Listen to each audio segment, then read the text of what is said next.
Mo kí ìyá, mo kí bàbá, mo kí ẹ̀gbọ́n, mo kí àbúrò, mo kí wa pé akúbójú ọjọ́ ṣe rí èmi ọmọ yín àbúrò yín olólùfẹ́ yín Dr. Zabby Talk Show ayé ọpẹ́ yọ sí ọlọ́dọ̀ ti sí náà ní agbára lọ́wọ́ Ọlọ́run ayé ọpẹ́ a máa yọ fún wa ni níbikíbi tí ẹ bá ti ń wò mí níbi tí ẹ bá ti ń gbọ́ mí mo kí yín wípé a kò fi ọmọ ènìyàn ṣe àjẹkù palẹ̀mọ́ ọdún ní agbára lọ́wọ́ Ọlọ́run ọdún ayọ̀ ní gbogbo wa máa ṣe mo kí mùsùlùmí pé assalamu alaikum warahmatullahi wabarakatuh.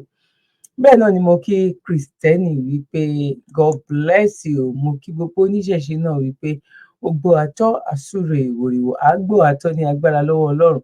Bẹ́ẹ̀ náà ni mo kí gbogbo àwọn oníṣẹ̀ṣe náà wípé wọ́n kú ìpalẹ̀mọ́ fún èṣùdè ní agbára lọ́wọ́ Ọlọ́run ara àwọn ancestors wa ni.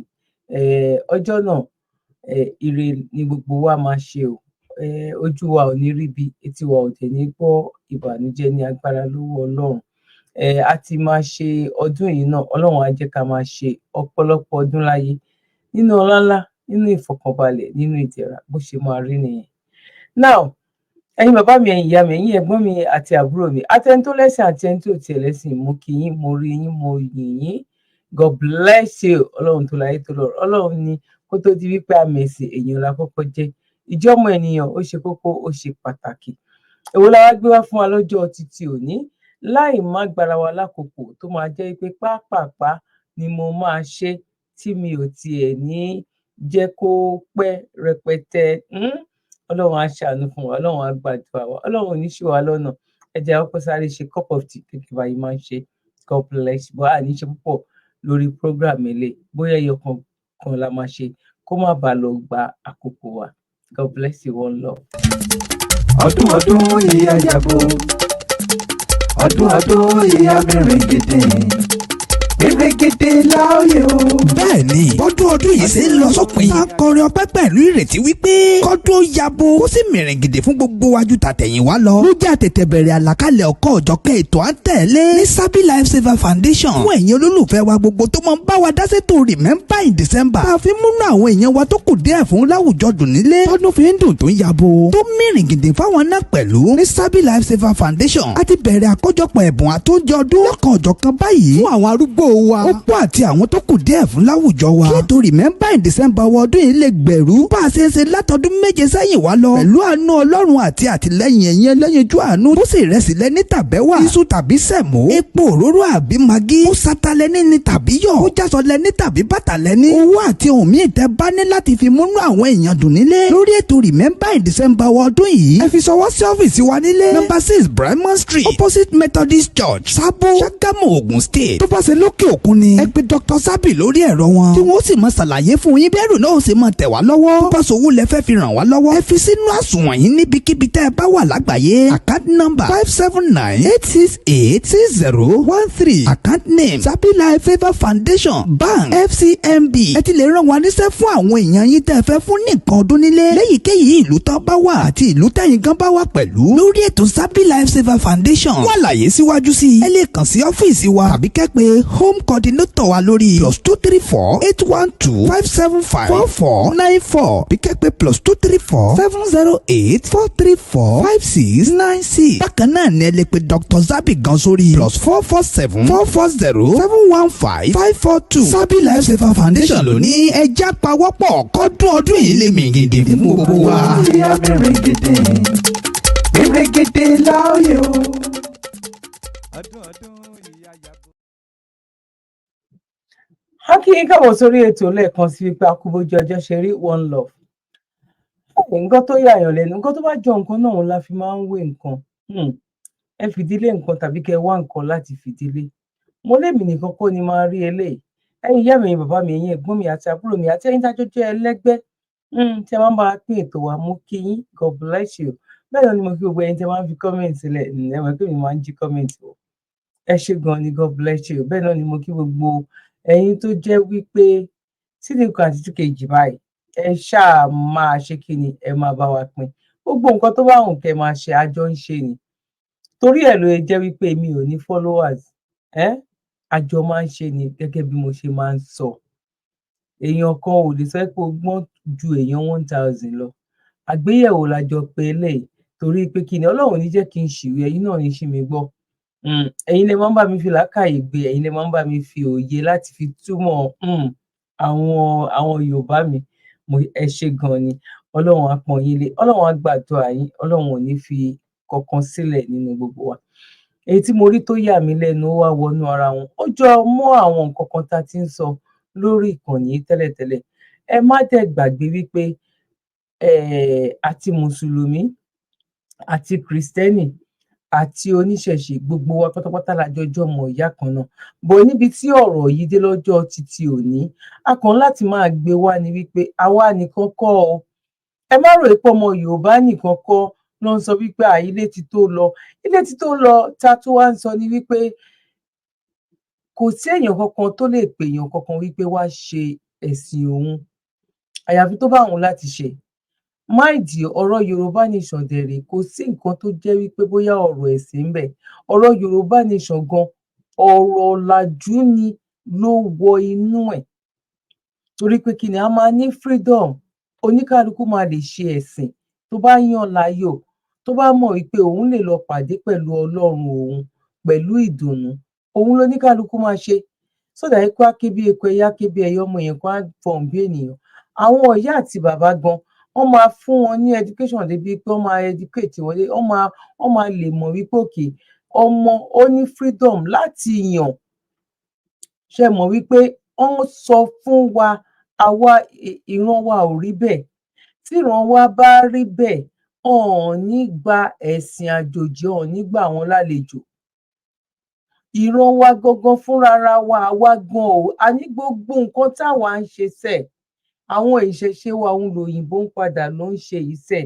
Nǹkan táwọn ní kò dáa tó fi gbé ẹ̀sìn wá, tó wá fi kó wa lómi ọbẹ̀ jẹ, òun làwọn because àwọn náà fẹ́ force ẹ̀sìn mú èèyàn kan lọ́wọ́ ń sìn. Bóyá jẹ́ pé àwọn ìran tiwa, àwọn ancestors tiwa, àwọn gba àlejò pẹ̀lú ìfẹ́, pẹ̀lú ìrẹ́pọ̀ lọ́ fi gbà wọ́n pẹ̀lú nǹkan tán gbé wá. Bẹ́ẹ̀ náà ló jẹ́ pẹ̀lú òyìnbó ń sìn. Ní ẹ̀sìn tó bá lò ó ní, tó bá fẹ́ wá ṣe, o welcome, o máa welcome ẹ láti wá ṣe. But ó dàbí gbogbo àwọn tó ń wá ní bóyá bíi 20 years ago, 25 years ago, 15 years ago. Ìkan ìṣẹ̀lẹ̀ gan bóyá bíi 6 years ago gan. Either bóyá bíi Paris or Spain ló ti ṣẹlẹ̀ tí mi ò bá ṣe mistake, tó lọ gbé ògùn olóró sára, tán lọ drive, tán lọ wọ ògùn olóró kọ́ lélẹ̀, tán wa trailer, tán fi lọ wọnú ọjà, tán fi lọ pa àwọn èèyàn. Ṣebí ó ń gba àwọn ẹlẹ́sìn láyè náà ni. Tó wáyé pé àwọn kan wà tó jẹ́ pé wọn ò tolerate àtọ̀. Ó dàbí pé àwọn bíi mo ti gbàgbé orúkọ ìlú yẹn. Àwọn ìlú kan wà tó jẹ́ pé wọn ò gbà ẹni, wọn ò tiẹ̀ fàlejò nínú ìlú wọn ni. Bọ̀ ìran tiwa kò rí bẹ́ẹ̀. Òun náà ló bá wa débi tá a dé yìí. Now mi ò tún wá sọ bẹ́ẹ̀.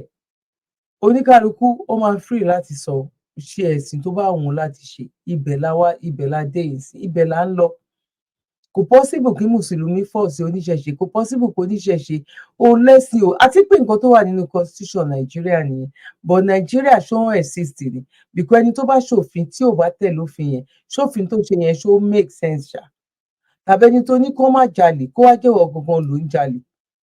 Àwọn tó gbé Bible àti Quran wá fún wa náà sọ pé ẹ má jalè, ẹ má parọ́, ẹ má ṣe kinní kan. At the end of the day, 80% nínú nǹkan tó ní kó má ṣe yẹn gangan, ọwọ́ wọn gangan ló wà. Kí la wá ń sọ ń gbà yẹn? Àwa tẹ̀dẹ̀ wá bá gan pàápàá gan, a ní nǹkan tá a fi ń guide ara wa. Ìwọ tó bá jalè nǹkan báyìí ni, ìwọ tó bá jalè nǹkan báyìí ni, gbogbo èèyàn ní ká gbé jù sílẹ̀.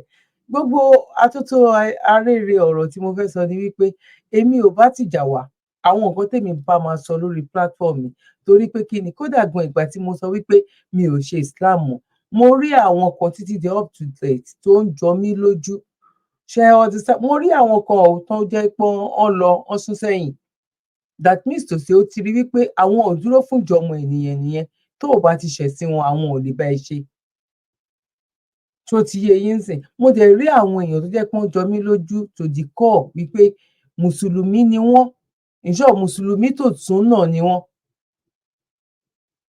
di bá ṣe ń sọ in short wọ́n máa jẹ́ kẹ́sìn yẹn wọ́n máa jẹ́ kó wù ẹ́ wọ́n dúró ni wọ́n máa pè ẹ́ wọ́n máa bẹ́ẹ̀ sọ̀rọ̀ normal wọ́n ò ṣèwàásù fún ẹ wọ́n ò ní you must do kinní kan wọ́n ti fi ẹ́ lẹ̀ wípé okay that is your ìgbàgbọ́ good fine wọ́n dẹ̀ ń bá mi ṣe tèmi gan ń wò nínú ọkàn ara mi pé wow bẹ́ẹ̀ dẹ̀ lórí àwọn ẹlòmíì tó jẹ́ pé in short mo mọ ní nǹkan tí mo mọ̀ tó bọ̀ nǹkan tí mo fẹ́ sọ ni pé mi ò bá anybody because gbogbo wọn ni mo ní lọ́wọ́ mo ní kìrìsìtẹ́nì nínú ẹbí mo ní mùsùlùmí mo ní oníṣẹ̀ṣe mo lẹ́ni tó lẹ́sìn mo lẹ́ni tí ò lẹ́sìn gbogbo ẹ̀ pátápátá àti pé kò sí bó ṣe lè ṣe gan pàápàá especially tó bá wà ń lo òyìnbó yìí because tó bá wà nínú àwọn ibi iṣẹ́ kan gbogbo yín gan ti jọ di ẹbí ìwọ tó jẹ́ pé ọ̀rẹ́ bí ẹ láàrin bóyá bí oṣù bíi 6 báwọn tẹ́ bá jọ wà papọ̀ náà ló máa jẹ́ ẹbí ẹ àìmọye ẹni tó lẹ́sìn àmì ẹni tí ò lẹ́sìn gan ló jẹ́ 90% nínú ìlú òyìnbó tá a dé lọ́jọ́ títí òní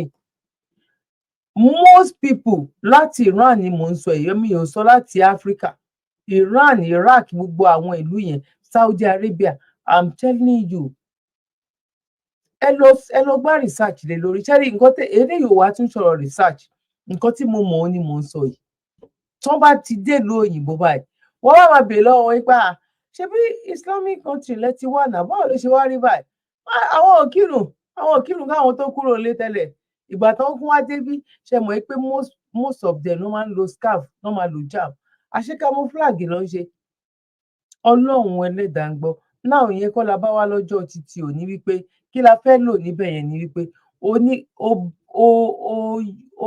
ó bá èèyàn oríṣiríṣi lò papọ̀ nǹkan tí mo fẹ́ lò ń bẹ̀ nìyẹn àtẹni tó lẹ́sìn àtẹni tí ò lẹ́sìn àtẹni tó jẹ́ pé ẹ̀ṣẹ̀ fẹ̀ sílẹ̀ ni àtẹni tó oníkálukú ló mọ nǹkan tí ó fẹ́ ní láti lọ pàdé ọlọ́run kọ́lọ́run kó ṣe dáadáa fún wa ẹ dá fẹ́ gbé ó yẹ̀wò lọ́jọ́ títí òní ó lẹ́tìkẹ́ díẹ̀ kó tiẹ̀ tó dé pé a lọ sí yẹn fídíò kan ni mo rí ẹ jẹ́ ká sáré wo fídíò yẹn ká tó wá máa lọ sí inú agbami ètò náà. Adán ẹ jọ̀ọ́ torí Ọlọ́run èmi ìyá Adán yín ni o mo kúkú ti sọ fún yín pé gbogbo nǹkan tí mo bá ti rí màá máa mú wá fún yín ni ṣe bẹ́ẹ̀ mọ̀ ìyá yìí olùṣọ́ àgùntàn yín rèé o mọ́mí jí o áńgẹ́lì àwọn obìnrin òun ní o mọ́mí olúborí rèé o mọ́mí olúborí rèé o odidi pásítọ̀ mo ní kẹyẹ jẹ́ káwọn pípù yìí tàn yín mọ́ mo ní kẹyẹ jẹ́ kó tàn yín mọ́ irọ́ ni gbogbo ẹ̀ ẹ kúnlẹ̀ sínú ilé yín kẹ́ gbàdúrà sọ́lọ́run àdúrà yín máa gbà àwọn pípù yìí wọn ò yàtọ̀ sí yín sẹ́ẹ̀ mo ní kò sí kan tẹ́ ẹ fi yàtọ̀ síra yín mo ní bọ́lọ́run ṣe dá yín ló ṣe dá wọn náà wọn ò ní special nǹkan kan tó fi yàtọ̀ sí yín àwọn tó ní special nǹkan tọ́lọ́run fi yàtọ̀ sí wọn Ọlọ́run ti kó gbogbo wọn kúrò ńlẹ̀ ìwọ tó o bá gbàdúrà tó o gbá orí ẹ mú tó o kúnlẹ̀ tó o sunkún sọ́lọ́run lọ́rùn àdúrà ẹ máa gbà ṣe rí mọ́mí olúborí báyìí ṣe rí kan tán wọ̀ ṣe rí bọ̀bí wọn bó ṣe lé téńté níwájú ìta ní patí ṣe rí bọ̀bí wọn ẹ̀yin ajá wọn sì lè padà wá kẹ́ wá ṣépè o I don't care with your bloody èpè tó wù kó lè ṣe I don't care ẹ̀yin ajá wọn mò ń expect yín o ṣé bí mọ́mí olúborí ṣe múra ìyá yín ẹ̀yin ajá wọn ni mò ń bá wí o ìyá yín nílé ṣó lè ṣe báyìí múra jáde kẹ́yìn fúnra yín gan má bẹ̀rẹ̀ pé mọ́mí ṣe kàn ó máa ṣe yín ẹ̀yin ajá wọn ni mò ń bá wí o torí mo mọ̀ pé máa wá òun ló fà á tí mo fi fohùn yẹn ránṣẹ́ so fún àǹfààní gbogbo ẹ̀yin tèmi ìyá Adán ẹ jọ̀ọ́ torí Ọlọ́run ẹ ní dẹrùn jẹ fún Sátánì ẹ ní dẹrùn jẹ fún àṣetánì torí èṣù ti wá ọlá ìlú ni kò kì í ṣe Sátánì so ẹ ní dẹrùn jẹ fún àṣetánì nítorí ẹ ní mi ṣe fẹ́ sọ pé ẹ ní dẹrùn jẹ fẹ́ṣù so ẹ ní dẹrùn jẹ fún sátánì torí Ọlọ́run ẹ má tẹ̀ láwọn pípù yìí ẹ gbàdúrà sọ́lọ́run nínú ilé yín bí ẹrú bẹ́ẹ̀ la ṣe bí ọmọ Ọlọ́run tó dá yín tó mọ yín tó mọ̀ yín tásìkò oore yín bá tó ó máa ṣe fún yín kúnlẹ̀ sínú ilé ẹ kó gbàdúrà àdúrà ẹ dẹ̀ máa gbà ẹ má jẹ́ kó tàn yín jẹ mọ́. now ṣé gbogbo wa ti rí báyìí sìn ìgbà tí èèyàn kan nǹkan tó bá wọn oníkálukú ló lè rú lókàn tiẹ̀ lè ṣe náà but àwa aláwa dúdú sẹ́ tá lọ tá ara wa ta ni ọ̀tá ara wa àwọn wà lórí social media àwọn làwọn ń ríran ọ̀hún rí gbogbo ọ̀rọ̀ Yorùbá nation yìí láti sọ wípé òkè Ọlọ́run mo fẹ́ bá ẹ sọ̀rọ̀ mo fẹ́ bá ẹ ní gbólóhùn within 7 days ìyà yìí ti pọ̀ jù nǹkan báyìí lè máa ṣe tí ò bá rí bẹ́ẹ̀ ẹ wá mú mi kẹ gé ọwọ́ mi méjèèjì kàbí kẹ gé ẹnu mi tí mo fi ń sọ̀rọ̀ ta ni ọ̀tá ara wa gbogbo wa là lọ́wọ́ ń bẹ because ìjọba gan ò pèsè oníkálukú ń wọ́nà fast ọ̀nà tó ṣàfilè rówó ṣá àwọn ọmọ tó dẹ̀ tó wá jẹ́ wípé kò ń ṣọmọ kékeré nìkan o àgbàlagbà míì wà gan tó jẹ́ wípé bí mítì nǹkan tí mo wà lénìí tó ń sọ̀rọ̀ wípé kéèyàn jẹ́ kò ní PhD lọ́wọ́ gan kò ní kó má yọ̀dẹ̀ kò ní kó má because kí ló ń jẹ́ PhD kí ló ń jẹ́ doctor degree kí ló ń jẹ́ pé wọ́n pè ní professor ó ka ìwé yẹn ni ó lọ ka math ní school tó o bá ṣe science ọ̀rọ̀ math òun ló máa mọ̀ kí ni tíṣù yìí ń sìn tó bá jẹ́ òun ló lọ kọ́ tó o lọ kọ́ bọ́n ṣe ń ṣe fóònù ò lè mọ̀ bọ́ ẹlòmíì ó ní àìdíà lórí gbogbo ẹ̀ ó láìdíà díẹ̀díẹ̀ Ọlọ́run fún lẹ́bùn yẹn ó láìdíà bọ́ ẹni tó jẹ́ pé bọ́n ń ṣe tíṣù pépà nìkan ló mọ̀ tó bá ń sọ̀rọ̀ mobile phone ó máa wò ní pé kí ló ń tẹ̀ ń bẹ̀ wọ́n ṣẹ̀ṣẹ̀ máa kọ́ ni bọ́rọ̀ ilé ayé ìbò ìjẹ́ náà nìyẹn àwọn èèyàn kan wà pẹ̀lú nǹkan tá à ń sọ yìí sí ó lè torí ẹ̀ má kì í mọ́ and reality ni àwọn proof tí mo wá fẹ́ gbé wálé ni pé kò ń ṣe ọ̀dọ̀ àwa Yorùbá nìkan kò ń ṣe Nàìjíríà nìkan gbogbo ayé ni pátápátá ẹ wo nǹkan tí wọ́n sọ wípé ẹ wo pásítọ̀ èmi ò mọ́nítọ̀ pásítọ̀ Olúborí náà pé onítọ̀ òun obìnrin àìmọye obìnrin pásítọ̀ a ní òkè ẹ má jẹ́ ká pẹ́ jù lórí ilé gẹ́gẹ́ bí mo sọ pé mi ò ní gbà wá lákòókò so that a lè rí fídíò yìí a lè rí pín now ẹ jẹ́ ká sáré lọ bòmí. Major problems we have in Africa, and the only. ẹ bá mi listen dáadáa ọmọ Áfíríkà bá mi gbọ́ yọ second by second mo fẹ́ kẹ́ gbọ́ nǹkan tó sọ mí báyìí kẹ́ wá wo nǹkan tó ń ṣẹlẹ̀ sí wa ní Áfíríkà gangan. The only way to overcome this problem is by stopping all forms of religion in Africa. There are more churches in Africa than companies or factories. Africa is the most. More churches nílẹ̀ Yorùbá tó pọ̀ ju company lọ. Church níbi tí church ẹ̀ ọkàn ti lọ ra 30 acres. 30 acres. A ní Yorùbá nation àwọn ló lè ṣe meaningful. Yorùbá nation ló lè ṣe the right thing. Torí tó bá kọ́kọ́ ṣerú òfin tó ń ṣe ní China kó tó di pé China bẹ̀rẹ̀ sí ní dá báyìí ẹ lọ wo China ní 50 years ago ẹ lọ wo China kódà kan 30 years ago nílẹ̀ lẹ́yìn báyìí tí China bẹ̀rẹ̀ sí ní dìde pé something 20 years ago ẹ̀yin ìyá mi yẹn bàbá ẹ bá mi type ẹ̀ síbẹ̀ tí China tó fi bẹ̀rẹ̀ Dubai dẹ̀rẹ̀ mi rò pé òun ìju no ó dàbí pé China mi ò láì dá ti China but ti Dubai yẹn ni mo mọ̀ ti Dubai yẹn ní bẹ̀rẹ̀ pẹ̀pẹ̀ ti Dubai tó ní ẹ máa kó ọjà yín bọ̀ ẹ̀ ní san tax á ti máa lọ bóyá bíi 26 years nísìn torí mo mọ nǹkan tí mo fi calculate ẹ̀. Mo mọ nǹkan tí mo fi calculate ẹ̀. A ti máa lọ bóyá bíi 26 years nsìn tó jẹ́ pé àwọn ìlú lóríṣiríṣi pé ẹ máa kó gbọjà yín bọ̀. Ẹ wá máa ta Italian whatever ní gbogbo ayé ẹ ṣáà máa kó ọjà yín bọ̀, ẹ má san tax.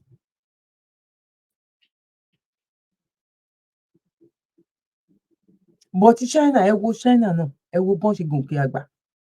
China sọ pé òkè ọmọ méjì ni kẹ́ máa bí, ò gbọdọ̀ bímọ ju méjì lọ. Òfin tó le, because a ti kọ́gbọ́n, orí wa ti pé níwájú lẹ́yìn lọ́tùn lósì. Yorùbá nation nìkan ló lè ṣe. Ká tiẹ̀ rí pásítọ̀ tó wá.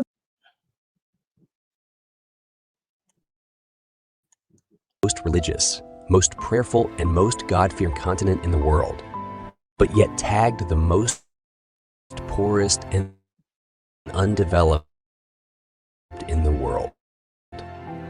Africans are more religious than the people that brought religion.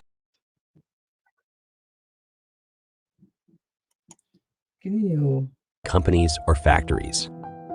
Africa is the most religious, most prayerful, and most God-fearing continent in the world, but yet tagged the most poorest and undeveloped in the world. Africans are more religious than the people that brought religion to us.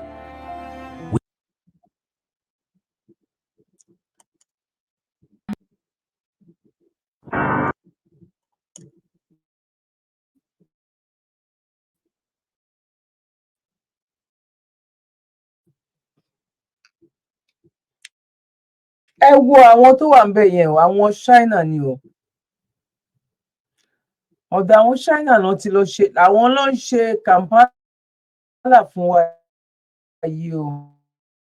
Ó ní o, àwọn ló ń ṣe Kampala, àwọn ló ń design Kampala yẹn o. Àwọn ló ń design Kampala ńbẹ̀ yẹn. Àwọn ló ń design.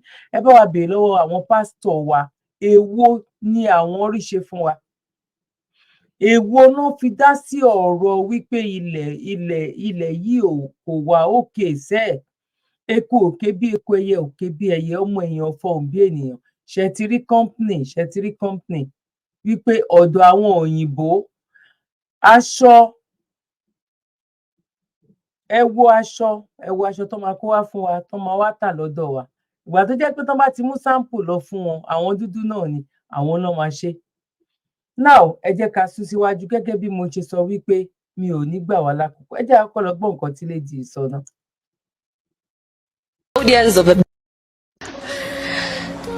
The highest bidder wanted to buy a monkey, and so his assistant gave him me.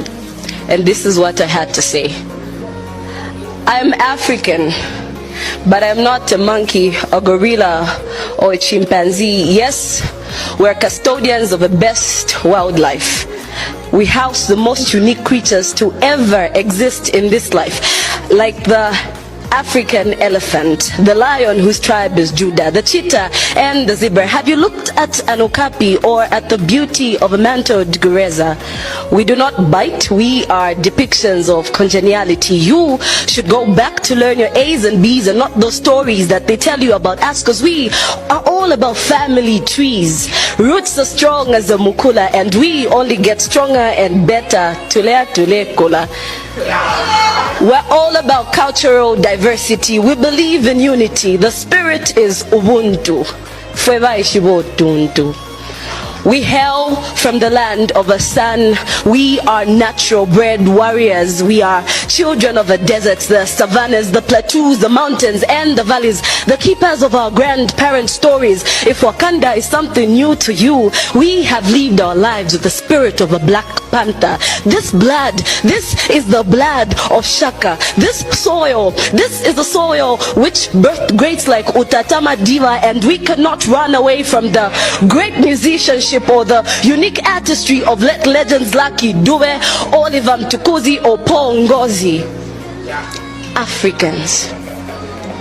So we house the best minerals, from the diamonds, the gold, the platinum, aluminium, the oils and the gases, from the copper belt to the city of gold. Why do you think they scrambled for Africa? We are a world which exists within a world, and we do not believe in banting. We believe in wanting to eat what we want to eat, and you're not welcome guests in our house if we don't ask you to eat. We love our shisanyama, our kapenta with saza, or tutenembalala down south, our jollof rice and the goosey soup in the west, our posho in the east, and we go all the way up north to Tesco Shari in Egypt. We are professionals of cultural, colored cuisines, as colorful as our clothes, as we cover ourselves in our dashikis, our kente, ankara, or colorful chitenges, as we do not forget to wrap ourselves in our beautiful head ties, as we carry our pride with us. After all, we are the birthplace of civilization. We're not the forces of a sunken city. You called us a dark continent. We're not a dark continent. We are not made of darkness, and our climax is not on a dark night. We are Batman. And we are not poor. Maybe we just got in bed with you too early, which led to the launch of your global poverty prevention projects, the birth of your philanthropies. You see, leaving us only with AIDS.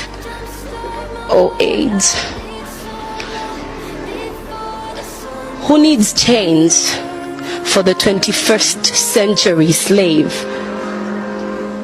Because benevolence, slavery is a mind game, which makes... ṣẹ́gbọ́n nǹkan tó sọ, we need to change.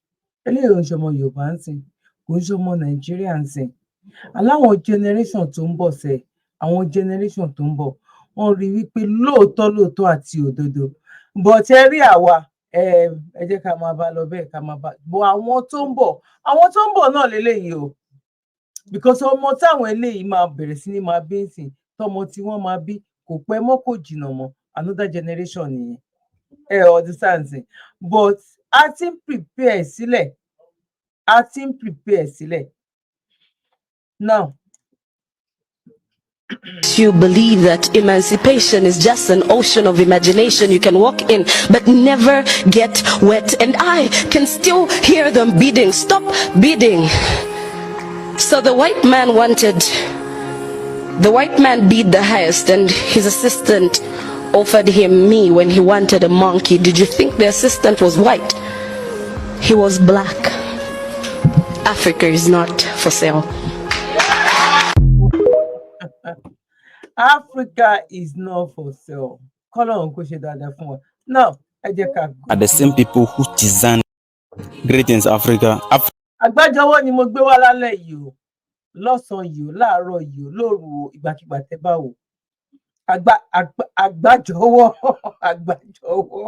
Now, Africa is bleeding. The very people who took your forefathers to slavery and brutalized them are the same people who design your education system. Do you think they would design it for you to be better than them? Do you think they can educate you to be wise? The same people who treat your forefathers as animals are the same people giving you medicines and injecting you with loads of vaccines upon vaccines you know nothing about. Do you think they intend to make you strong? More vaccines upon vaccines, medication upon medications. But our hospitals are full with youth suffering chronic diseases, and we are surprised. The same people who through subtlety prevent you from making your own medicines, the same people who demonize our herbalists through religion, and you are not asking questions, why are we not allowed to produce our own medicines? These people who jump on your forefathers with weapons and took them away, the same people today are building more advanced weapons, while our only defensive system is the blood of Jesus. You are not asking yourself, why are they spending so much money building weapons if they are actually in for peace?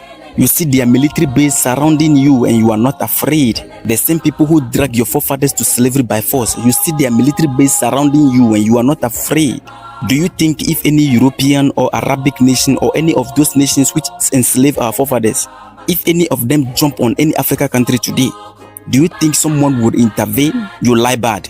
Up till now, Israel in relaxed mood, bombing the people of Palestine day and night. Nothing has been done about it. They are only talking about it in the news. Nobody will save them. They would have saved themselves if they had advanced military and advanced weapons. This should tell us that you can't rely on anyone for safety in this world. Ukraine mess up today. They are in the mess alone. Nobody will save them. Look at Russia. Russia is one country which has been invaded multiple times. They realize that there is no savior anywhere to rescue them.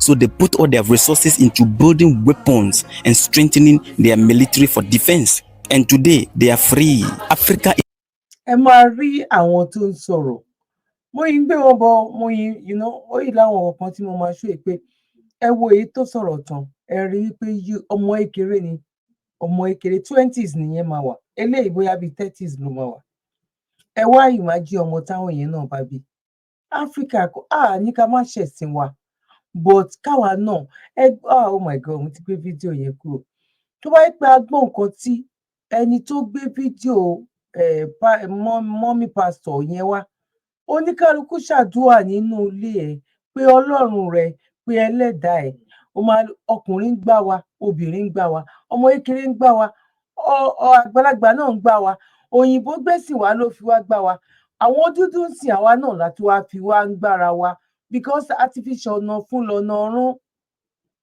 ọ̀nà fún òun ní ọ̀nà ọ̀run.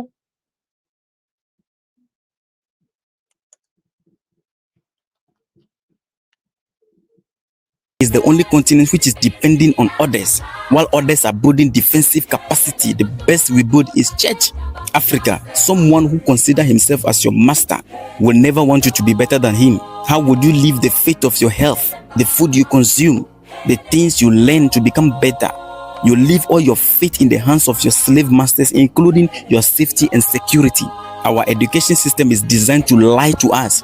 It is designed to program you and I to be dependent on them. It is to make us feel we can't do it. Recently, the leader of Burkina Faso, Ibrahim Traoré, having conversation with the kids, he told them, they lied to us that our land is desert and nothing can grow. But we found out that it is actually a lie. Our land is actually fertile. Too many lies they are teaching you in school, so we will review the curriculum. Because the current one designed by the colonizers are full of lies. This is what Ibrahim Traoré told the children. Africa. More than half of the world. Now, when they one. teach you. Yẹ máa rí pé àwọn eléyìí tí mo gbé wá lálẹ́ àwọn eléyìí ò ń ṣe Nàìjíríà ò ń ṣe ọmọ Yorùbá. Ìyẹn lè máa fi mọ̀ wípé Ọlọ́run ló arrest àwọn èèyàn tó bá jẹ́ agbára wa ni àti command wọn padà. Elédùmarè lólóhùn náà dé bóun ṣe ń dé pẹ̀lú ìyà tí àwọn òyìnbó tó wá fi jẹ wá. Torí orílẹ̀-èdè tán bá ti gba èdè ẹ̀, tán ti gba àṣà ẹ̀, tán dẹ̀ ti gba spirituality lọ́wọ́ wọn náà, ó ti kí ló kù fún wọn? Ẹ wá sọ fún wa èwo náà gbà. Tó bá wọnú ìdílé kan sìn, bóyá lo lè rí tó nínú èèyàn tó bá jẹ́ 10 nínú wọn, bóyá lo lè rí èèyàn 2 tó ń jẹ́ orúkọ gangan o, orúkọ ọmọ Yorùbá, ọmọ Odùduwà. Bóyá kí n ṣàpẹẹrẹ orúkọ yẹn. Olúwafúnmiláyọ̀, Olúwagbémiró, Olúwagbémiga, Ayọ̀míkún, Ayọ̀mípọ̀sí, Ifáṣẹ́ní, Ògúnbíyì, Ṣàngólabí àti Fúnmiláyọ̀. Àwọn orúkọ bẹ́ẹ̀ yẹn kò tó rí nínú ìdílé ìsìn. Mi ní kò sí, bọ̀ ó kéré. Ó kéré gan ni àìmọye ọmọ Áfíríkà, ọmọ dúdú, ọmọ Yorùbá tó wà nílùú òyìnbó tó ṣe dáadáa, but tó wá máa pe orúkọ yẹn, wàá kàn máa wòó pé because àti orúkọ tí àti surname ẹ̀ foreign orúkọ ni. Bóyá orúkọ tó bá wà láàrin middle name ẹ̀ nìkan lẹ lè fi gẹ̀ẹ́sì pa láì pé ọmọ Yorùbá ni ẹni yìí, ó dàbí pé ọmọ Ìgbò ni. Bọ̀ gbogbo èyí tó bá kù báyìí tó bá tiẹ̀ jẹ́ ti Ìgbò gan, ẹ̀ ti máa àwọn ọmọ Ìgbò àwa yìí nìkan náà ni, Yorùbá yìí nìkan náà ni. Yorùbá yìí nìkan náà ni. Now, that nonsense from childhood and you grow up, nonsense become perfect sense to you. What do you call nonsense? The Islam and Christianity they are teaching us. It's Let me give you an example. It's what? It's nonsense. Why? Look at us. We sit on more than half of the world's wealth, but we are still begging. But before Islam and Christianity, we didn't owe anybody. We were not beggars. There's nothing in Christianity that is in the Bible. The name Christianity is not in the Bible. The Bible itself is not in the Bible. Trinity is not in the Bible. Whatever Christians do is not found in the Bible. They wear footwear into the church, but it is stated in the Bible several places. Joshua removed his footwear in front of an angel. Moses took off his footwear. That take off your footwear where you are is a holy ground. Place. But we wear them there. Women shouldn't. Everything about Christianity is not in the Bible. Even the name Jesus Christ is not in the Old Testament. So they thought, let me give you this. I'm saying it is all what they taught us are nonsense. They said the devil transmogrified himself into a snake and went to deceive Eve, and Eve deceived Adam, and they ate the fruit of the tree of knowledge. Are they trying to tell us that God's security was poor? In Israel, they told us that the devil used drums to invite them. So Allah drove the devil out. Then he sneaked in and was drumming, and Allah didn't hear. And after they ate the fruit, and God came and found out that they ate the fruit, God cursed the snake that from now onwards you will crawl on your belly. Were they walking with legs? Were snakes walking with legs? And after Jesus came, God brought his own son for us to kill Jesus and clean that sin. Did the snakes grow back their legs? And if a particular being transmogrifies himself into another creation, so that particular snake was not a snake, that was the devil. So if there was any punishment, Yahweh should have punished that particular snake or the devil, not all snakes. What have all snakes done to be cursed?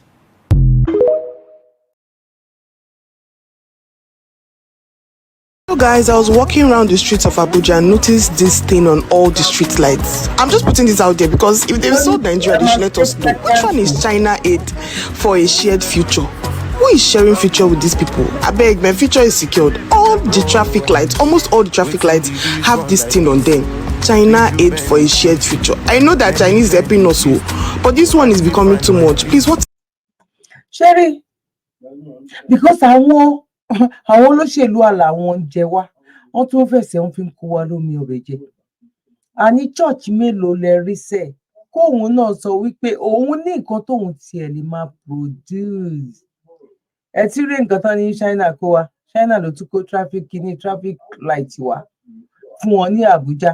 Wọ́n kọ gbogbo ara nǹkan ìlú wọn. Èdè tiwa gan, táàjọ́ ọmọ Yorùbá gan, tí ní a lè fi proud. The last time tí mo ní transit ní Paris, àwọn náà kọ something bí China sí, but èdè tí wọ́n ló jẹ́ priority. Ṣé ọmọ Bìrìtìkó ni mí? Ṣé English ló ń sọ nínú ìlú mi? Ló ń sọ nígbà tán bí mi. Mo lédè náà, mo lédè ìran mi. But English ló máa sọ síwájú. Ẹ rí Governor Sanwó-Olú program tí mo ṣe before ilé. Ẹ rí fídíò kan tí ìlú òyìnbó nìyẹn ti ń sọ̀rọ̀, Yorùbá ló lóun máa kọ́kọ́ sọ, ó dẹ̀ sọ Yorùbá kó tó wá sọ English. Bó yẹ kó rí gangan nìyẹn. Bó yẹ kó rí nìyẹn, bọ̀ kò lè rí bẹ́ẹ̀ nínú ìlú Nàìjíríà torí ara Nàìjíríà là wà. Àní kí làwọn pásítọ̀ ẹyọ kan ṣe táwọn pásítọ̀ tán lè ṣe fún wa, òun náà lélẹ̀. Ẹ jẹ́ á lọ bẹ̀. Travel from nation. You see this altar? This altar you see is more powerful than my office. Yeah, people leave this altar and go and queue at the office. I don't preach there. Ṣé ń gbọ́, ẹ lísì dára kẹgbọ́n nǹkan tí pásítọ̀ ń sọ o. Kẹgbọ́n nǹkan tí àwọn pásítọ̀ ń sọ. Gbogbo preach, gbogbo prayer, gbogbo everything. Kàkà kó dá worst ni. Kàkà tó kó dá worst ni. Ṣé rí àwọn tá à ń sọ? Wọn gbọ́rú nǹkan tí pásítọ̀ yẹn sọ rí. Wọ́n ti káwọ́ sórí. Wọn gbọ́rú nǹkan tó ń sọ rí. Ọmọ ti pọ́ ọmọ 30 years nílùú òyìnbó, kò wọ church rí, kò wọ mosque rí, kò mọ nǹkan tó ń jẹ́ bẹ́ẹ̀. Ó dẹ̀ ń gbégbèsè ayé, kò ń parọ́, kò ń jalè. ó mọ òfin, ó mọ̀ pé tóun bá ṣe nǹkan báyìí òfin báyìí ló máa dé òun. Ayé tàwọn dá. Oh my God, fídíò tí mo ní mo fẹ́ gbé. Ó wá ní káwa máa lé ọ̀run. Ó ní káwa máa dúró de pé ilé ayé máa parẹ́ o. Ilé ayé máa tó parẹ́ o. Ẹ gbọ́ Ọlọ́run sínú ayé yín o. Ẹ má ṣe nǹkan gidi o. Àwọn dẹ̀ ń ṣe nǹkan dáadáa. Way of life làwọn ń kọ́ ọmọ wọn o. Gbogbo nǹkan tó kó wá fà wá, wọ́n ti kó sílẹ̀, àwọn ti sá lọ. Wọ́n ti fi kó wa lómi ọbẹ̀ jẹ, àwọn ti sá lọ. Now, I preach here. All the oil is deposited here. All the fire drops here. You want to communicate with him. God is more here than there. But this altar is here for you. You walk away, no value. People travel from nations.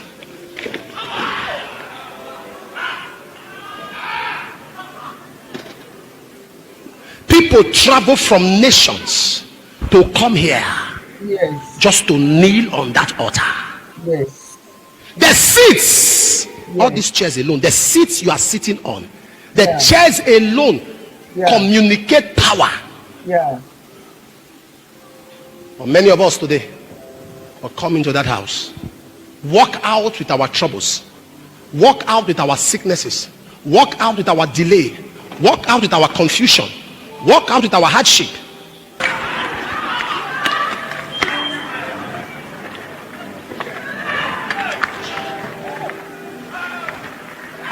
It's a generation of people who are hungry for God, who are ready to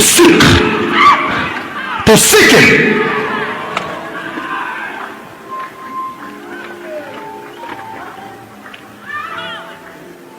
And Lord, I want to be like Jesus.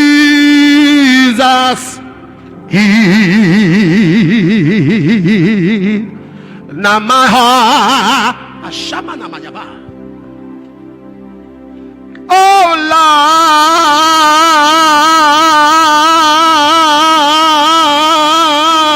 Lord, help them.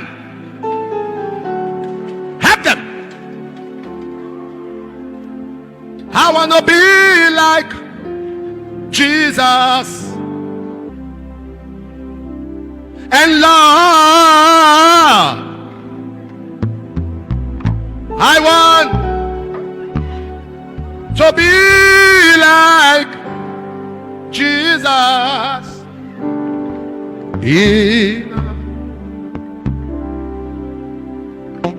Oh my God, I want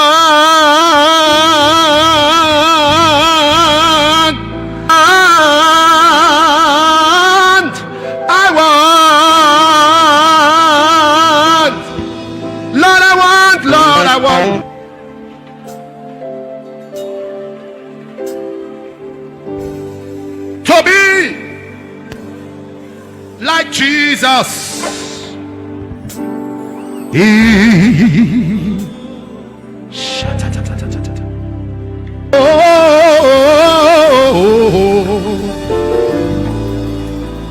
In my heart,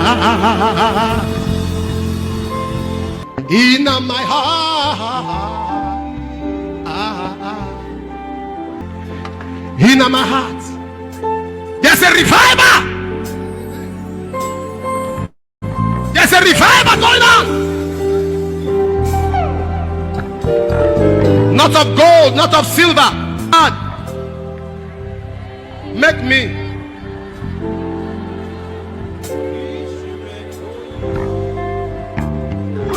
Use me, Lord.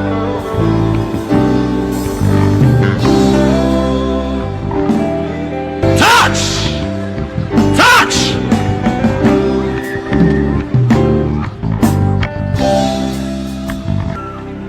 See what you've done for me.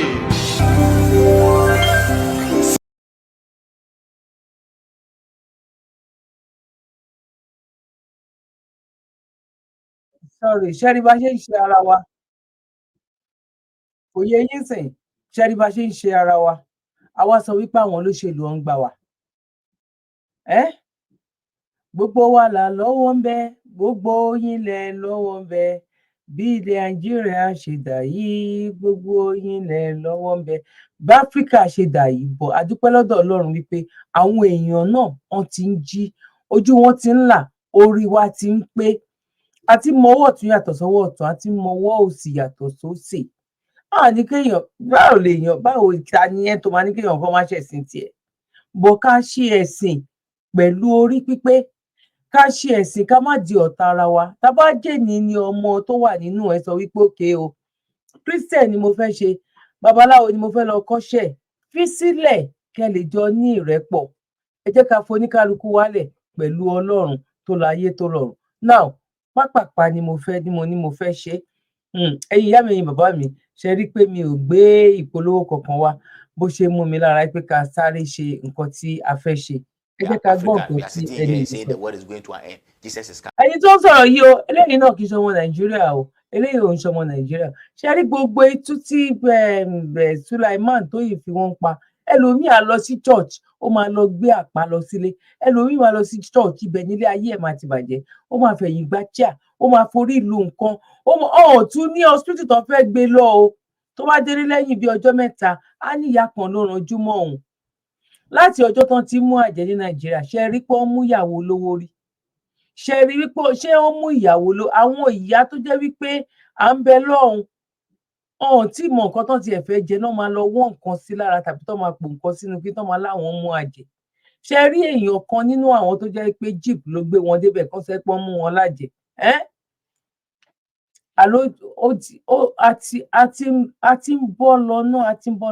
àti ń bọ́ lọ díẹ̀díẹ̀ báyìí ni àwọn ọmọ wa gan máa kọ́ wa gan bá ṣe máa bọ́ tán because àwọn òyìnbó gan ti release wa wọ́n ti fi wá sílẹ̀ àwọn ara wa àwọn olórí wa àwọn president wa àwọn ọba wa àwọn pastor wa àwọn ìmáàmù wa àwọn babaláwo wa gbogbo àwọn tó níṣẹ́ ibi lọ́wọ́ àwọn náà tún kó wa lóko ẹrú ẹ jẹ́ ká gbọ́ nǹkan tí arákùnrin ẹ jẹ́ ká gbọ́ nǹkan tó sọ. Jesus is coming where? This is confusion.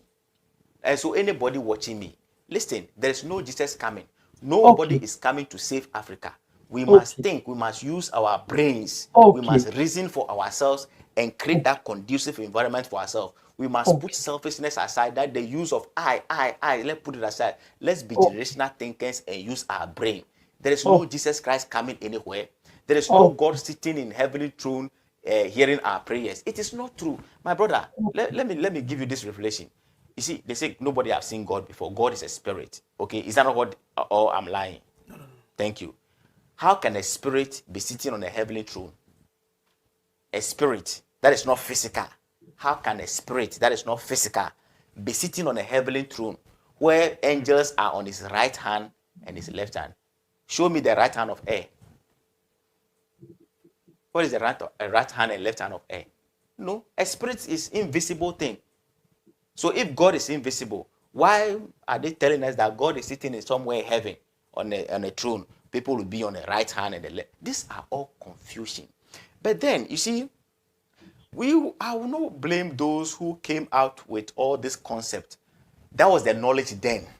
So I tell people that religion has expired. It has finished doing its work. Where we are moving now, we are in the scientific world. Better still, we are in the world where we must use critical thinking. And critical thinking is reasoning beyond what is written and said. And to be able to come up with something that will help the human race. And so these are the many confusions in religion people are afraid to talk about. And sometimes when you talk about these things, they are praying and wishing that God should kill you or open the earth so that you go and look. God will not kill anybody because there is no God. We are the saviors of ourselves. If we protect ourselves, there is no Satan strong enough to come between us. And if we reject ourselves, there is no God powerful enough to come around. ṣé ẹ rí ọ̀rọ̀ tó make sense aláwọn generation tó ń bọ̀ ẹ ti rí wọn ṣe rí wípé ó ti ṣẹlẹ̀ ṣe tó make sense tàbí kò make sense. Rescue us. We are the saviors of ourselves. There is no savior outside humanity. This is what we were not told. And so we keep relying, hoping that there is a God somewhere. tuntun leléyìí o, tuntun lóde yìí o, tuntun lóde yìí, àwọn tuntun lóde yìí, ayé tuntun, ìgbà tuntun, àsìkò tuntun, ìròrí tuntun, ìròrí tuntun èyí tó kó sí wa lórí yẹn tá a máa flush ẹ̀ dànù díẹ̀. Now, the last one.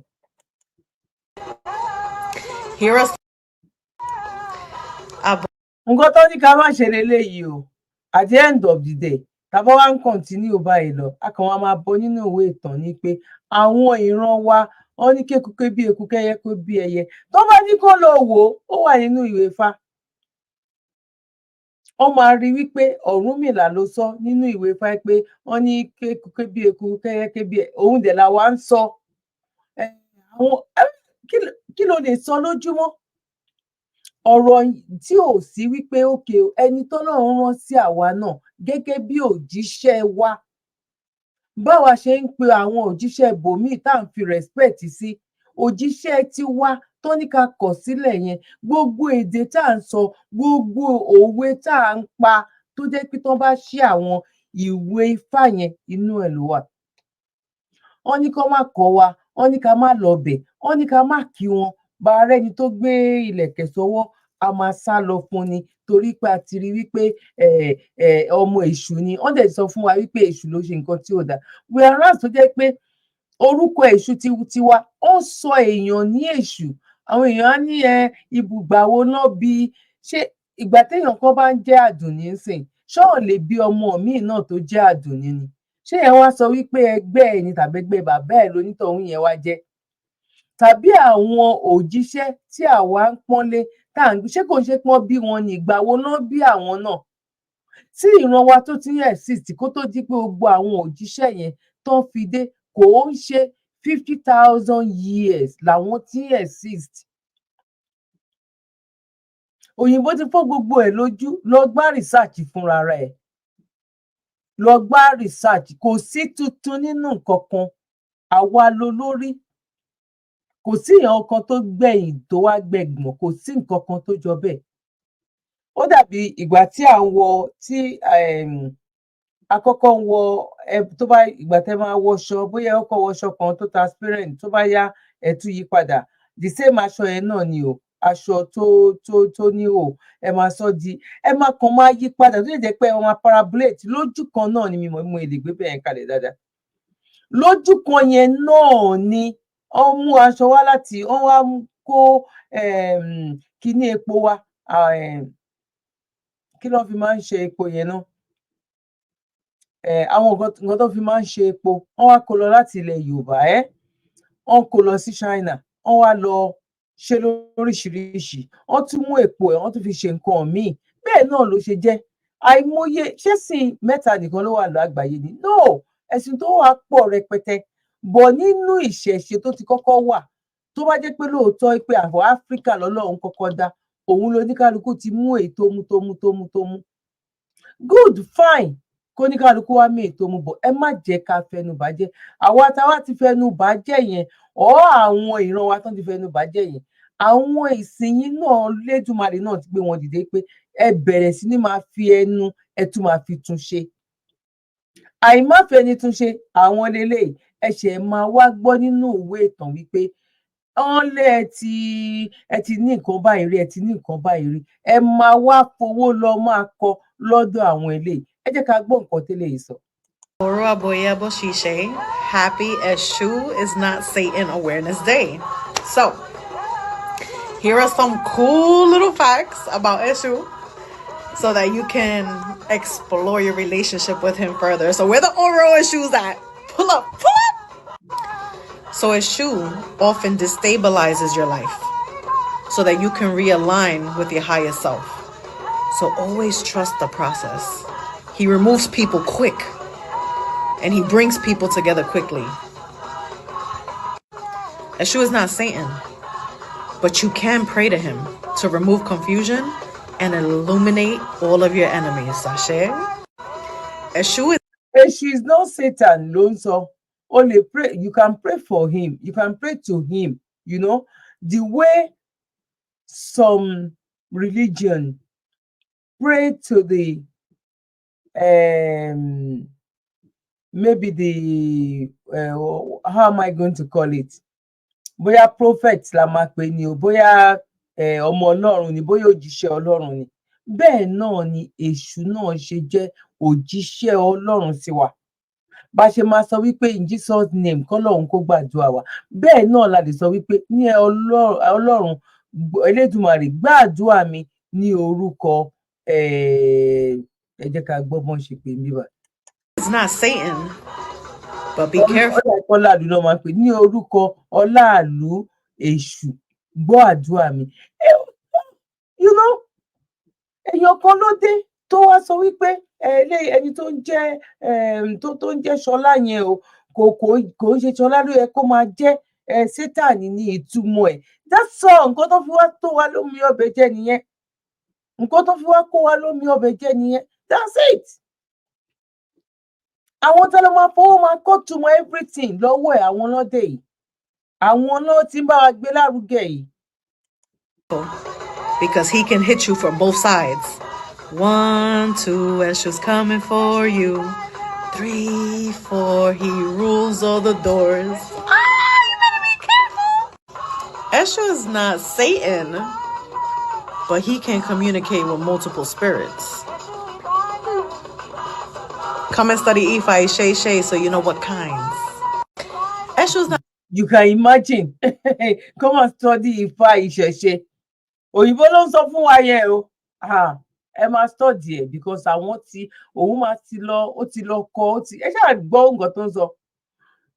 A ṣáà ti rí àwọn tó ń kífá nínú wọn. Nǹkan tí àwa ń sá fún yẹn tán ní ká máa sá fún yẹn. Àwọn ti wo ìwé, wọ́n ti wò wípé no, ṣé bóyìnbó fúnra rẹ̀ sọ. Mo yìí lọ síbì kan níjẹta. Professor ni ọkọ ẹni yẹn tó jẹ́ pé ọmọ Nàìjíríà ni tó ń sọ fún wípé ọkọ ẹ̀ ni ó lọ́kọ òun máa ń sọ fún òun ní gbogbo ìgbà pé àfi tẹ́ bá padà sí orísun yín, àfi tẹ́ bá padà sínú nǹkan tí àwọn ancestors yín tẹ̀ ń ṣe òun lẹ máa fi rí ọ̀nà lọ. Wọ́n wá gbá yín tó di kọ́ ni ẹ̀yin gangan lẹ́yìn ijó Olódùmarè. Mo lèmi náà máa ń sọ bẹ́ẹ̀. Bó máa dàbí pé bóyá èèyàn exaggerate ni. Not Satan, but you can pray to him not to be drowned in misfortune. Eshu is not Satan, but Eshu can give titles to people where there are none. And Eshu is not Satan. Eshu is not Satan. Ìgbà wo ló bí anytime tó bá wù kàn bí ọmọ kan ló bí tó ń pè ní bàbá kìíní kan lọ́nà Oǹdó. Bàbá àgbà ọ̀ nǹkan kan bẹ́ẹ̀ tó jẹ́ pálágbára kíní kan jáwé jágbò tó ní kan àti kékeré ló ti ń sọ̀rọ̀ kéèyàn kó wá máa jẹ 100 years nísìnyí 100 years time kéèyàn kó wá máa rí pé gbà wo náà bí wọ́n ti bí no ìgbà tó bá wọn Ọlọ́run ló lè ran ọmọ alágbára wá sáyé. Alágbára náà ló rán wá sáyé láwọn àwọn tá à ń wá rìrì fún táwa náà fi sọ wọ́n tá fi sọ wípé alágbára ni wọ́n wípé òkè àgbà fún wọn. Bẹ́ẹ̀ náà ló ṣe jẹ́ pẹ̀lẹ́ṣù ni o, Ọ̀rúnmìlà ni o, Ògún ni o, Ọbàtálá ni o, gbogbo wọn bẹ́ẹ̀ yẹn òjíṣẹ́ wa ló jẹ́. Ọlọ́run ò ṣe mistake tó fi dá wa ní Yorùbá. Ọlọ́run ò dẹ̀ ṣe mistake tó fi wọ́n ṣe òjíṣẹ́ wa. Bible ó ní aburú nú, ó ní dáadáa nínú. Quran ó láburú nú, ó ní dáadáa nínú. Kí ni mo mean ni wípé bẹ́ẹ̀ ṣe lè ẹlòmíà ní òun máa gbé Bible òun á fi ṣépè fún ẹ. Bẹ́ẹ̀ náà lẹ́lẹ́mí máa ló máa gbé Quran òun á fi ṣépè fún ẹ. Bẹ́ẹ̀ náà làwọn ní babaláwo náà lè sọ pé àwọn á mú whatever táwọn bá ń lò àwọn máa fi ṣe èpè. Torí ẹ̀ lo positive àti negative ló ṣe wà nínú ilé ayé. Bọ̀ nǹkan tó gbé wá tó fẹ́ jẹ́ ká sá fún reality náà ń sọ fún ẹ pé ẹ má sún mọ́ tiwa ló dáa jù. Bọ́ a dúpẹ́ lọ́dọ̀ Ọlọ́run wípé another generation tó ń bọ̀ àwọn gan máa ti lágbọ́yé ju àwa tá à ń sọ̀rọ̀ yìí lọ. Ó dẹ̀ máa rí yẹn lágbára lọ́wọ́ Ọlọ́run because ìran a lè máa lọ bẹ́ẹ̀ yẹn nínú oko ẹrú. Òyìnbó tiẹ̀ ti ń release wa díẹ̀díẹ̀. Ṣebí a ṣáà rí fídíò tí Pope fúnra rẹ̀ táwọn ti ń ní ká dáríjì àwọn káwọn dúdú kan forgive àwọn. A ṣáà rí èyí tó jẹ́ pé president France ṣe tó bá tẹ̀ jẹ́ pé àwọn Ọlọ́run náà ló fọwọ́ lọ gba níkò lórí pé kó kà. a rí bẹ́ẹ̀ lọ bó tún wá kù sọ́wọ́ àwọn ìjọba wa tán mọ̀ sí tán claim ara wọn ní Muslim country tó dẹ̀ mọ fact tó wà ńbẹ̀ gbogbo wọn mọ̀ sábẹ́ nǹkan kan náà ni bẹ́ẹ̀ náà làwọn pásítọ̀ àtàwọn àáfà náà ló mọ nǹkan tó ṣẹlẹ̀ tó jẹ́ pé àwọn pípù yìí náà 80% wọn àwọn náà ló ń gbàgbára lọ́wọ́ ẹ̀ àwọn gangan náà ló ń gbàdúrà lọ́dọ̀ ẹ̀ àwọn gan nìkan àdúrà tán lọ gbà lọ́dọ̀ àwọn babaláwo tó ń pè ní kinní àsìkò ti tó ṣá lọ́rọ̀ kan kò jù bẹ́ẹ̀ lọ oníkálukú ó máa tó mọ̀nà lé bàbá ẹ̀ nínú ibi tá à ń lọ oníkálukú máa tó máa mọ̀nà ipe ilé bàbá mi òun lélẹ̀ oníkálukú á tó wá orísun ẹ̀ á tó wà lọ ẹnikẹ́ni ló lè ṣe ẹ̀sìn kẹ́sìn tó bá wùn bọ̀ ẹ má jẹ́ ká èyí tá ta ogún ìran wa ó ti tó gẹ́ èyí tá ta ogún ìran wa ó ti tó gẹ́ ṣẹ́rí ìta ọkọ̀ pè lẹ́ẹ̀kan ṣẹ́rí odindi pásítọ̀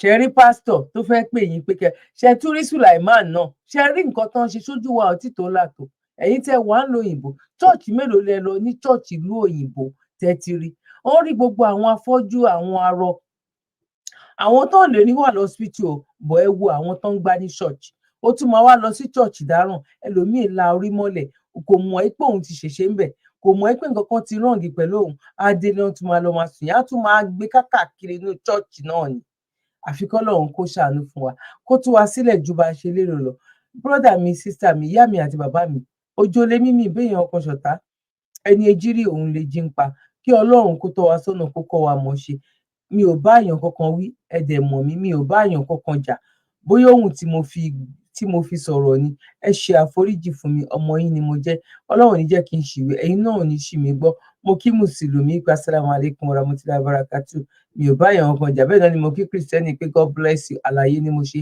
mi ò bá àyàn jà mo ti gbogbo oníṣẹ̀ṣe náà pé àgbo àtọ ní agbára lọ́wọ́ Ọlọ́run bẹ́ẹ̀ náà ni mo fi kí free thinker bẹ́ẹ̀ náà ni mo tiẹ̀ kẹ́ni tó sọ pé òun táwà kálítù òun bọ́ lọ́run dúró níbọ̀ kí là ń ṣe lọ́wọ́lọ́wọ́ ń sìn à ń ṣe ìyìn rere à ń jáde à ń ṣe àwa náà ń kéde ìyìn rere fún àwọn ancestors wa ni ká lè ṣíra wa létí inú etí òde ọ̀ etí ìta Yorùbá nation no going back kò sí Yorùbá nation ọkàn tó ń kó anybody lọ sínú ipe ẹ̀sìn kan ni kò ṣe no freedom ọpọlọ freedom ọkàn freedom orílẹ̀-èdè òun là ń bára wa sọ yìí àìmọye gbogbo àwọn tó ń ṣe babaláwo tó ń ṣe gbogbo kinní yẹn tó ń ṣe ọ̀rọ̀ Yorùbá nation tó ń dá sí rárá látòrí bóyá irú kí ló ń korúkọ ta lọ́lọ́run gan mo lè kàyàn bí méjì mẹ́ta gan tó jẹ́ pé ọ̀tí ẹ̀ ń bá wa ṣe Yorùbá nation yìí tìtorí ẹ̀ ó yàtọ̀ gédéǹgbé pé tó wá kó wa dé kinní kan o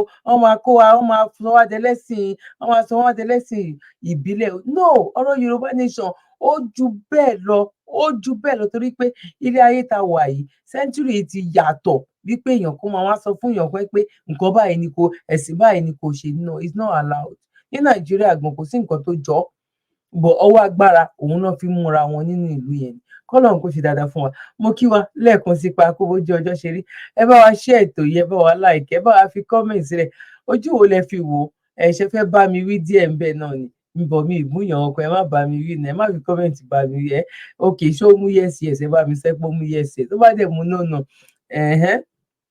ẹ type síbẹ̀ náà ẹni tó wá jẹ́ nígbà àkọ́kọ́ oríṣiríṣi ètò la máa ń gbé yẹ̀wò ní agboolé wa ní ibi báyìí ẹ subscribe so that anytime tó bá ṣe program ẹ lè máa rí notification ọkẹ lọ wo àwọn ètò àti ṣe sẹ́yìn náà tó bá dẹ̀ jẹ́ pé ẹ fẹ́ jẹ́ ká jọ gbé fídíò any fídíò wò nọ́mbà mi wà ní orí fídíò tí n bá máa play ẹ send ẹ sí mi lórí WhatsApp so that màá lè lò tí n bá fẹ́ ṣe program náà àjọṣe àgbéyẹ̀wò lórí ẹ̀ gbogbo ẹ̀yin tí ẹ dẹ̀ bá wa share náà mo kí yín ẹ̀yin tẹ́ bá wa like mo kí yín ní agbára lọ́wọ́ Ọlọ́run ọdún ayọ̀ la máa ṣe àníṣe ọdún ìbànújẹ́ ànígbà lẹ́tà fọ̀ wọn ní fi lẹ́tà fọ̀ ránṣẹ́ sí wa àrọ́mọdọ́mọ wa hàn ní gbígbà abára àpadà sí burúkú àpadà sí àìdá ó kéré tóbi kò ní jẹ́ ti tèmi àti ní agbára lọ́wọ́ Ọlọ́run mo kí wa pé God bless you one love Merry Christmas bye for now. ọdún ìyá yàbò ọdún ìyá mẹ́rẹ̀gẹ̀dẹ̀ mẹ́rẹ̀gẹ̀dẹ̀ láòyè o.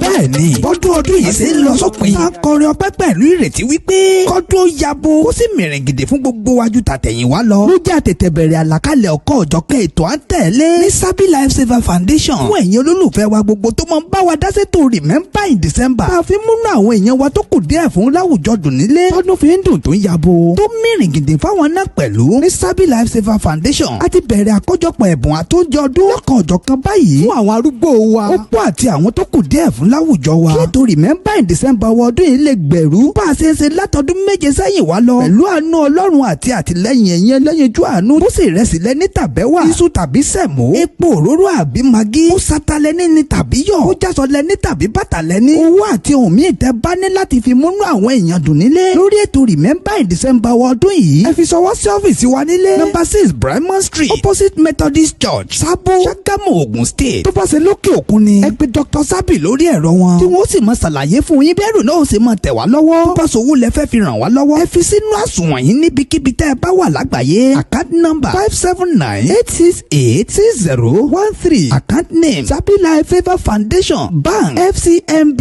ẹ ti lè ràn wá níṣẹ́ fún àwọn èèyàn yín tẹ́ ẹ fẹ́ fún nìkan ọdún nílé léyìíkéyìí ìlú tó bá wà àti ìlú tẹ́yìn gan bá wà pẹ̀lú lórí ètò Sabi Lifesaver Foundation. wọ́n àlàyé síwájú sí i ẹ lè kàn sí ọ́fíìsì wa tàbí kẹ́ pè home coordinator wa lórí +234-812-575-4494 bí kẹ́ pè +234-708-434-5696. bákan náà ni ẹ lè pè Dr. Sabi gan sórí +447-440-715-542. Sabi Lifesaver Foundation ló ní ẹja pawọ́pọ̀ kọ́dún ọdún yìí lè mì gègé fún gbogbo wa.